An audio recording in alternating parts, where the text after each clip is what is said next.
Hello dear students, in this video we are going to discuss about some of the very important terms that we use when we study magnetism.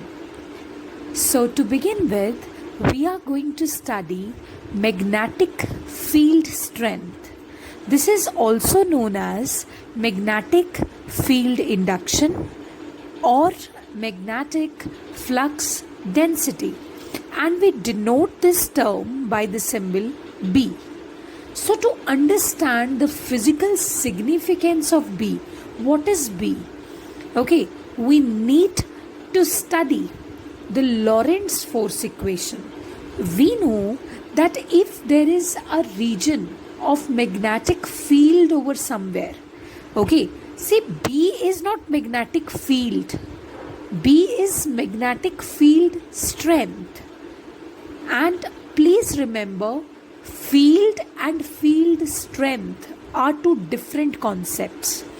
Field means, for example, if I have a magnet, okay, if I have kept it somewhere, then the space around that magnet will be modified to such an extent that the space will now start feeling the influence of the magnet. So that is known as magnetic field, कि magnet का influence कहाँ तक जा रहा है, उस region को we call magnetic field. But magnetic field strength is different. For finding out magnetic field strength, पहली बात तो आपको ये पता होना चाहिए कि आप किस point पर find out कर रहे हो. For example, I know that this is a magnet and this is the magnetic field. This is some point where I want to find out magnetic field strength. So number one, you should know the point where you want to find out the strength of the magnetic field. Okay. Number two, of course, these magnetic field lines will be propagating through space if you have kept a magnet over somewhere. So basically, through that point, if you consider a unit area, so how many lines are passing through it, how much the lines are dense, that will decide कि उस particular point पर कितना magnetic field का strength है. Okay, so how to go about it? Suppose you have a charge and that charge is Q. That charge Q is moving in a region of magnetic field with some velocity V vector, and that V vector can be completely random velocity. It's not directed along Cartesian axis, okay? It's making some angle theta with the magnetic field. This is magnetic field, okay? So this is how the charged particle enters in this region, and its velocity vector is making an angle theta. Then, to much of your surprise, all of a sudden, charged particle is going to experience a force, okay, because of the magnetic field. क्योंकि अगर just try to imagine this situation, there is one already existing magnetic field, okay, and its strength is directed like this, suppose, and then the charge is entering in this region, and the charge is entering and it is moving, and moving charge means current, but current means magnetic field. So there are two types of magnetic fields in the picture, one which was already existing and one which is momentarily produced due to the movement of charge. So don't you think that these two magnetic fields are going to interact with each other? And when two fields interact with each other, students, mark my words, the body which is actually moving, the moving body, that experiences a kind of force, and it gets deflected from its very original path. It gets deviated, and when it gets deviated, of course it is going to experience some acceleration. So this is how the things go about. F vector equals to Q naught V cross P, where V is the velocity vector, B is the magnetic field, F is the force experienced by the charged particle. And when you are going to open this cross product, you are going to get F is equal to Q naught VB sine theta. Okay, and if you want to define this B, suppose V is equals to 1, suppose Q naught is equals to 1, suppose theta is equals to 90 degree. So that sine 90 degrees is equal to 1. So F becomes equal to B. So this is how you're going to define magnetic field strength. Magnetic field strength is basically the force experienced by unit positive charge when it is moving with unit velocity perpendicular to the magnetic field. So this is one definition that we get. Now we'll talk about the second definition. Just like an electric flux, we study magnetic flux. If you will try to remember electric flux, which you studied when we were studying Gauss's theorem. So what was that? Electric flux was number of electric field lines passing through an area. For example, if you are keeping some area and electric field lines are passing through this area, then the number of electric field lines that are passing through this area will be known as electric flux, and that is phi E. Now we'll talk about the factors on which this electric flux is dependent. तो पहली बात तो electric flux का मतलब होता है number of electric field lines, and secondly क्या होता है कि see if you have only this much area, okay, this much area under exposure, of course less lines will be passing through this area, but if you have more area under exposure, then what is going to happen? More lines are going to come and they are going to cross this area. I hope you are getting it.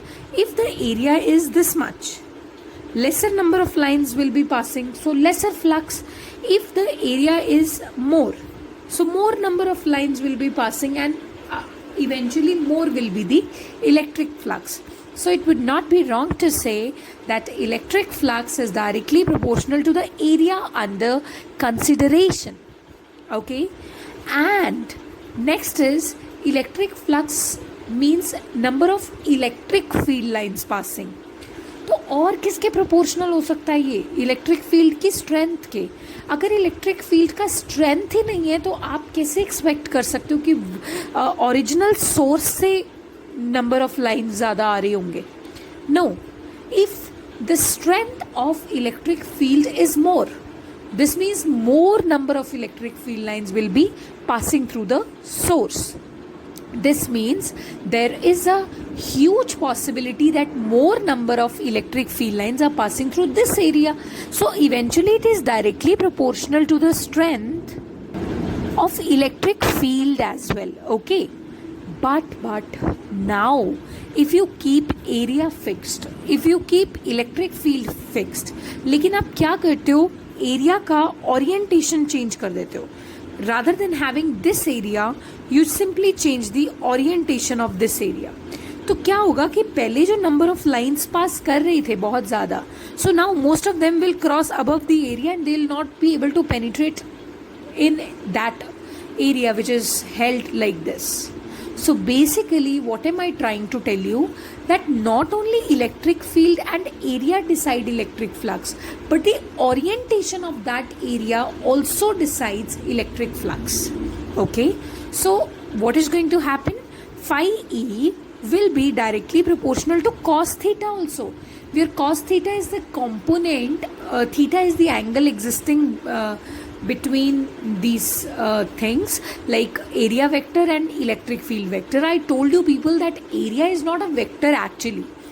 Area is a scalar quantity, but when we are dealing with flux problems, we better consider area as a vector quantity, and the direction of area vector is the direction of the normal, outward drawn normal. Anyway, when you will combine these three factors, you will get phi E directly proportional to EA cos theta. Very simple. So phi e becomes equal to Ea cos theta, where the constant of proportionality, let it be 1. Okay. So same way you have magnetic flux. It will be dependent on area, कि कितने area में से magnetic field lines pass कर रही हैं. It will be dependent on the strength of the magnetic field. Okay. Because eventually अगर magnetic field का strength ही ज़्यादा नहीं होगा, you can not expect more number of lines passing through a particular area. Okay, and then you'll have cos theta also. So what am I trying to tell you by all this discussion? कि मुझे B को define करना था actually. So I am suggesting you one of the ways to define B. And how this is going to happen? Suppose area equals to 1 meter square, and suppose theta is equal to 0 degree. Okay, so this is how phi b becomes equal to B. So B is equal to phi b. So basically magnetic field strength B is equal to number of magnetic field lines passing through unit area which is held normally to the magnetic field. Okay, so this is how the things happen. Next term that we are going to study is magnetizing force, H vector. Now what is magnetizing force? Magnetizing force means how much magnetic field you are applying to magnetize a particular material. So basically it talks about the strength. Suppose you have a solenoid here. Okay, I'll explain my point. I'm coming to that. Suppose you have a solenoid here. Okay, and then you know that the current is passing through this solenoid. The more current you will pass through the solenoid and the more number of turns this solenoid has, then what is going to happen? The electric current is going to manifest. The electric current is going to manifest itself in such a way that more current and more number of turns will lead to the development of a stronger and stronger magnetic field inside the solenoid. And you know why I am telling you all this? Suppose you have a solenoid and you choose to keep a soft iron core inside that solenoid. Suppose करो आपने solenoid बना लिया और एक soft iron core के ऊपर उसको rap किया हुआ है. अभी सोलिनॉइड में आप करंट पास कर दो, तो जितना ज़्यादा आप करंट पास कर रहे होगे, what is going to happen? More amount of current will generate more and more magnetic field in the solenoid, and that more and more magnetic field in the solenoid will lead to what? It will magnetize the soft iron core also, which is inserted inside the solenoid. I hope you are understanding what am I telling. Basically it is the current and the number of turns which decide the amount of magnetic field that we are applying. I hope you have studied about electromagnets also. Electromagnets are the man-made magnets. They are not the natural magnets. Natural magnets like lodestone, like magnetite, all these magnets are of irregular shape and they have very very weak magnetic field strength. Okay, तो इसीलिए हम लोग क्या करते हैं, हम लोग ऐसा मैग्नेट बनाते हैं जिसकी मैग्नेटिक फील्ड हम कंट्रोल कर सकें. Okay, and that is possible when we choose a current controlled magnet. We know that current carrying wire is no less than a magnet. Okay, so the more current I'll pass through the wire, the more magnetic field it will generate. The less current I'll pass through the wire, the less magnetic field it is going to generate. तो magnetising force का मतलब होता है कि magnetic field की कितना किस degree तक वो एक मटेरियल को मैग्नेटाइज कर सकती है. Try to get it. The degree to which a magnetic field can magnetize a material is called magnetizing force. It's as simple as that. So how the things work, we know that when we talk about solenoid, we pass current through it, and then the magnetic field in the solenoid becomes mu ni. ये mu इसलिए है क्योंकि आपने solenoid को किसी substance के ऊपर wrap किया हुआ है. Okay, it's not a free space inside the solenoid. Fine. So mu ni, mu refers to medium, the magnetic permeability of some medium.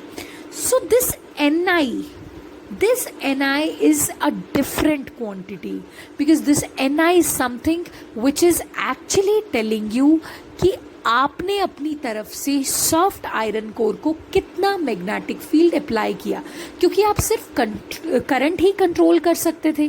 There was nothing that you could control, there was nothing that you could do to change the magnetic field. The only thing that you could do was to change the current. So basically this Ni is H, magnetizing force, where I stands for current, N stands for number of turns per unit length. Okay, so B is equal to mu, and let us suppose Ni is H. Okay, and when you talk about no medium inside the solenoid, like you talk about you say that there is no soft iron core and there's just free space inside that solenoid, then you replace these things by naught symbol, where B naught means magnetic field induction in the vacuum. Okay, mu naught is permeability in the vacuum. Basically होता क्या है कि ये जो soft iron core है ना, ये soft iron core तक वो सारी मैग्नेटिक फोर्स नहीं पहुंच पाती जो आपने दी है.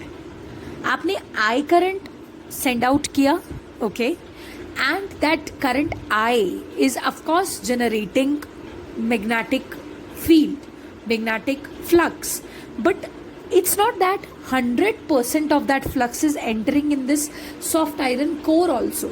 So B refers to the magnetization of this soft iron core which is kept inside it. Okay, B refers to magnetic field strength. It's not that the whole amount of current will be passed to it. Similarly, just like we study V is equal to IR, Ohm's law, it's not that whole of the potential difference that you are applying in the form of battery will be converted to current. No, there will be some resistance also, na? So same way this stuff is going to happen. Okay, so let us study further. Next term is magnetic permeability. Now what is that? Now magnetic permeability is the ability of the material to permit the passage of magnetic lines of force through it. Like I told you, if you have a solenoid, just keep a soft iron core inside it. So that soft iron core, how much देखो, आप ज़रूरी नहीं है soft iron core रखो.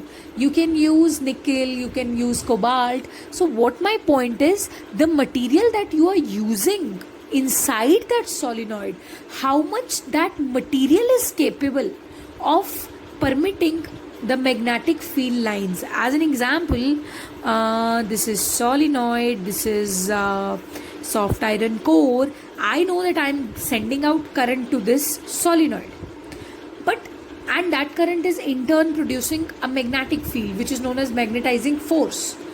But how much this material is capable of accepting the magnetic field lines that are generated in the space? So that is magnetic permeability, that how much it is permitting, and it is equal to the ratio of B upon H. B is the magnetic field induced inside this soft iron core. H is something that we were applying. Okay, so B is equal to mu H, or mu is equal to B by H. Let's talk about the units. B is measured in Teslas,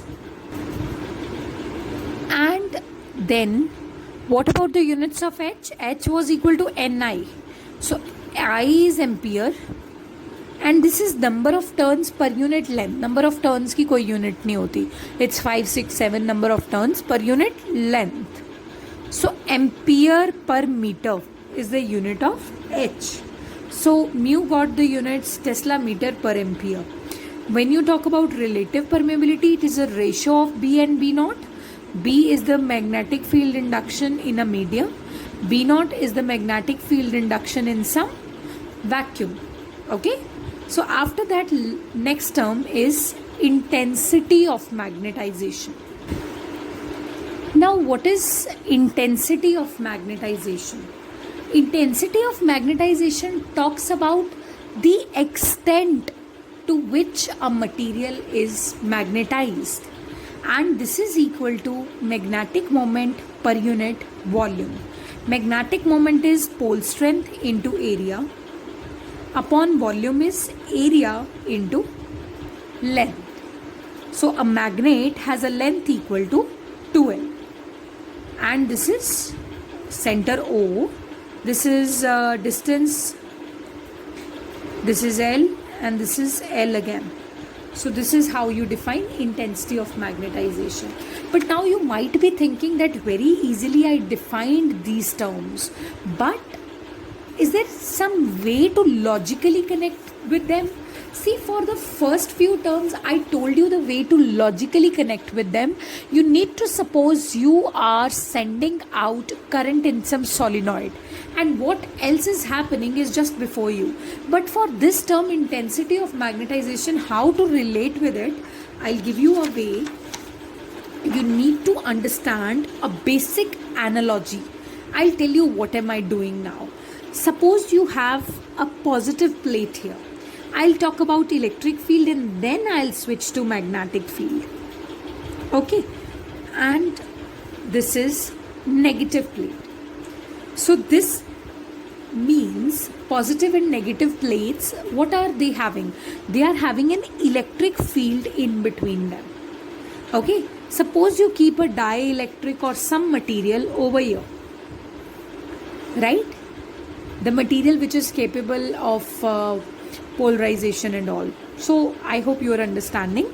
This is positive plate, this is negative plate, and some material. Now what is going to happen inside this material? There are many atoms which contain many positive charges and many negative charges. So now what is going to happen? The negative charges in these atoms will form cluster and they will get attracted to the positive plate. And the positive charges will make clusters and they will get attracted towards this negative plate. And this is how you are going to see that what is happening. This situation is happening. ठीक है, अभी होगा क्या? अभी होगा ये that we need to understand this whole process. The step number 1. The field that you applied in the form of these two plates, that is known as applied electric field, and this is represented by E naught vector. Applied field is something that you have applied. Applied electric field.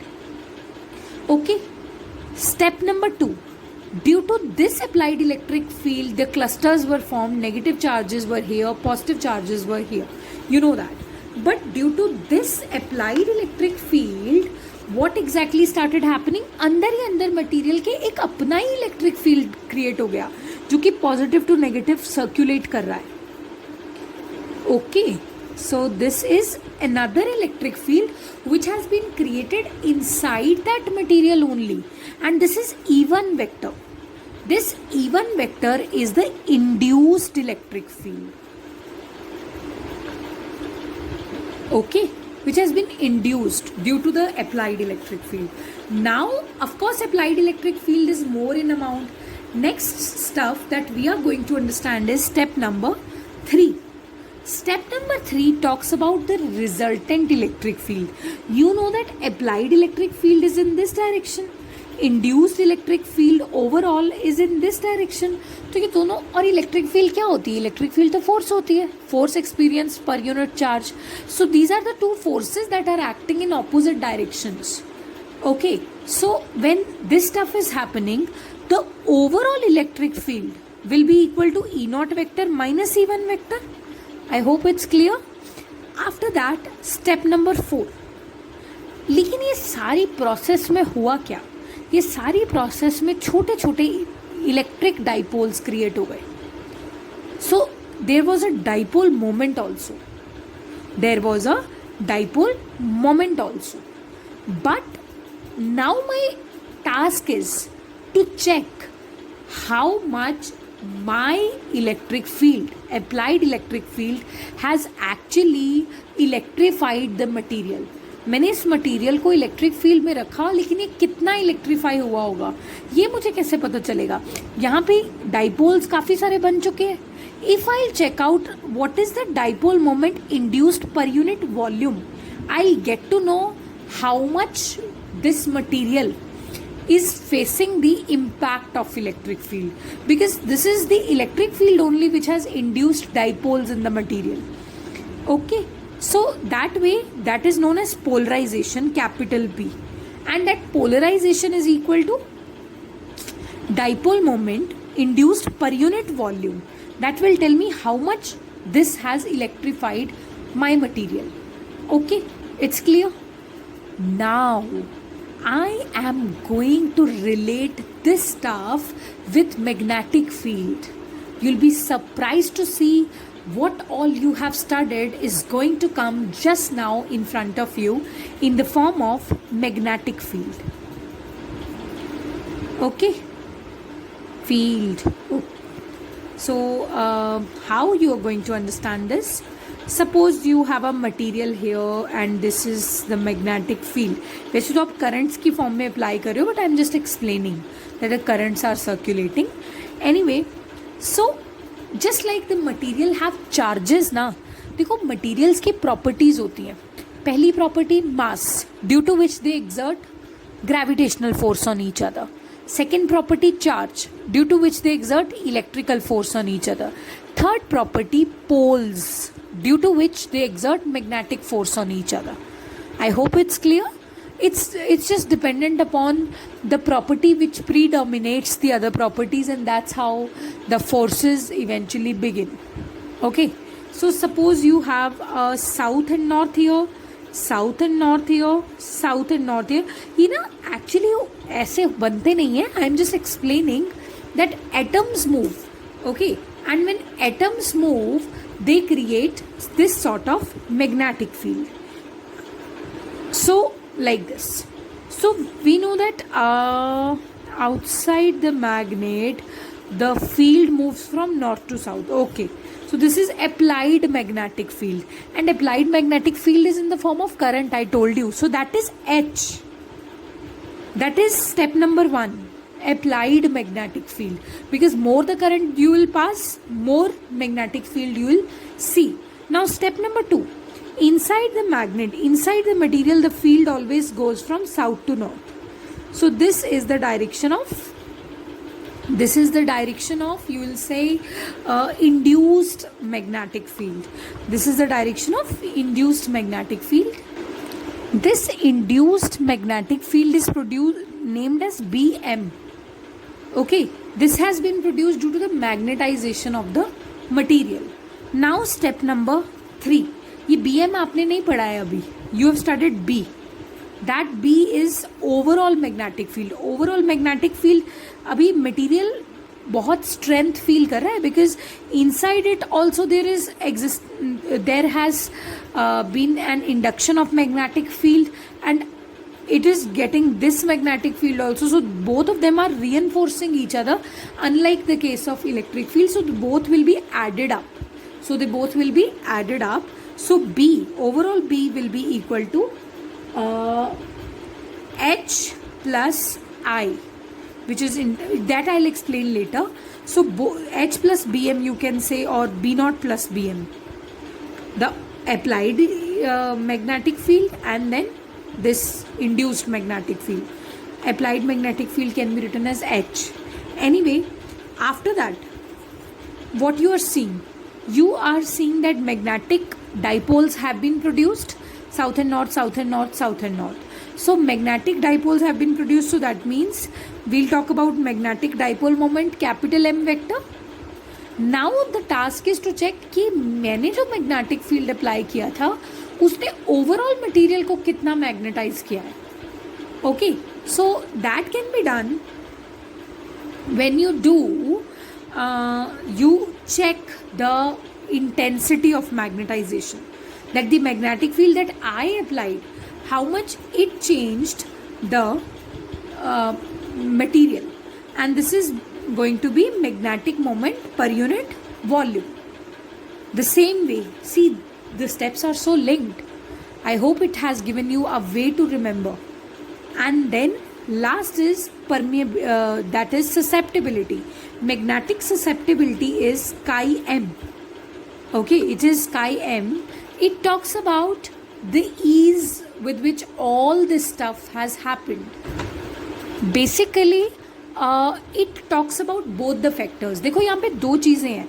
आपने solenoid के अंदर soft iron core place कर दिया and आप check करना चाहते हो कि सॉफ्ट आयरन कोर कितना जल्दी मैग्नेटाइज हो रहा है, with how much ease it is getting magnetized. Now it depends upon two things, and the first one of them is how much current you are applying, how much magnetic field you are applying, and second thing is how much the material is receptive. आप plastic रख दोगे soft iron core solenoid में and then you cannot expect the magnetization to occur.